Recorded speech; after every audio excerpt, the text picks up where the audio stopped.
Què tal? Avui vinc amb un vídeo especial per mi. Primera roda de premsa que puc assistir del bàsquet Girona i primera pregunta per un dels grans entrenadors del bàsquet espanyol, Aito García Reneses. Els inicis s'han de recordar i per això faig aquest vídeo, per tenir-ho present. Espero que us agradi la pregunta. Aito, a mí me gustaría hablarte de Paul y su mejoría durante la temporada, desde su progresión. He sido el base que ha jugado más y sobre todo en el tercer cuarto he notado que tenía gran peso en la dirección del juego.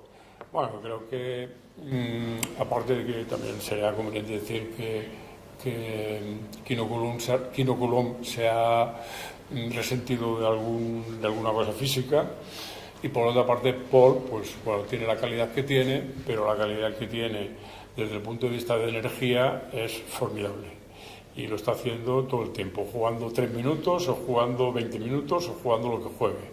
Por tanto, eso en ese sentido es un jugador como Jaume Sorolla, que también sí, sabrán un poco más o sabrán un poco menos, pero lo dan todo y están súper concentrados haciendo lo que ellos saben hacer. Por tanto, en ese aspecto, pues ojalá todos pudiésemos hacer lo mismo, igual que sería fenomenal que todos tuviesen el talento que tienen algunos, ¿no? Y eso pues no puede ser.